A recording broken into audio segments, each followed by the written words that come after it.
Hi, this is Pat Johnson, and in this mini lecture, we're going to talk about the concept of de-individuation. And if we take a look at the word de-individuation, we can see that it's a compound word with many parts. So de means to take away, and what we're taking away is our sense of being an individual. So when we're talking about de-individuation, we're talking about that lack of sense of self, that loss of sense of self. So let's take a look at our definition of de-individuation.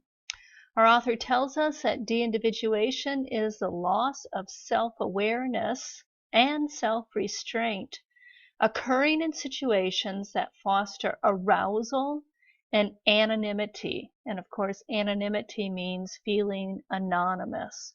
So it's when we lose that sense of self, when we stop observing our own behavior and lose self-control.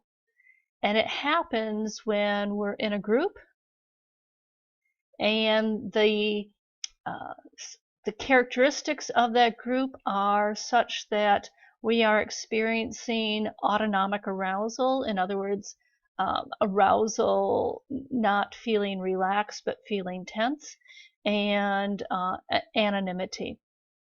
So let me give you some examples. When I was a teenager, my first job outside of babysitting was working at the fast food place called Jack in the Box in one of the suburbs of Chicago. And I was a very shy and quiet high school student, and one day we were having a taco sale at the Jack in the Box store that I worked at, and somebody needed to play Jack. Now, the Jack in the Box mascot at that time had a big plastic head and a clown outfit, and they wanted somebody to get in the clown outfit and go out onto the main and very busy road and try to get people in for the taco sale.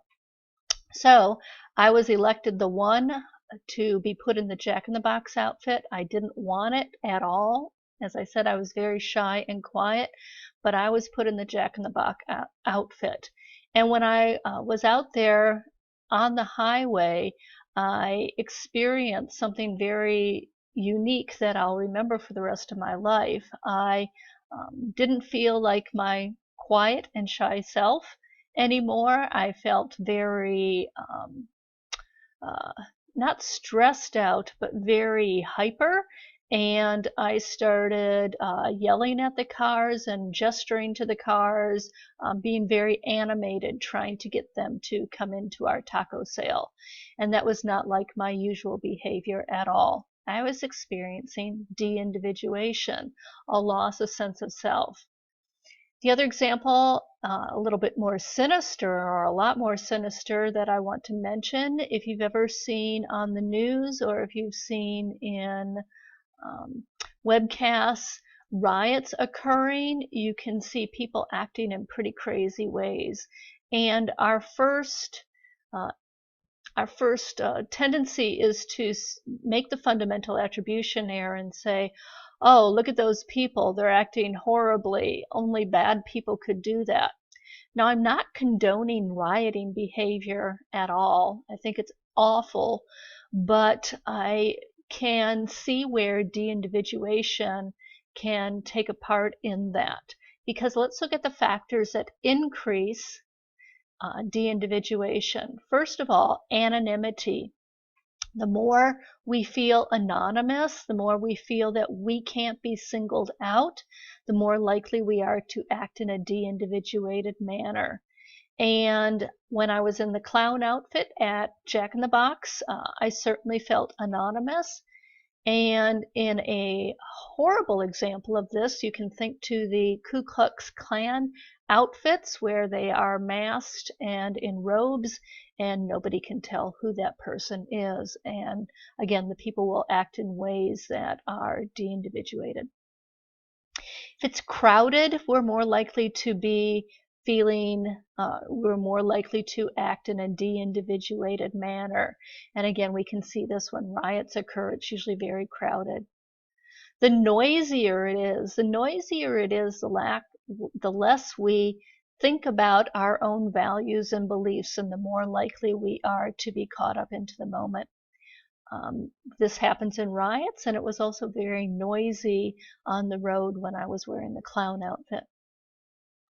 If there is alcohol involved, people lose that sense of morals. They lose that sense of what they would usually do, so that can increase de-individuation too.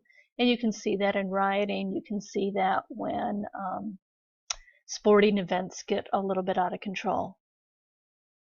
When there is darkness, and darkness would go with that sense of anonymity. So the darker it is, the more likely we are to act in a de-individuated manner.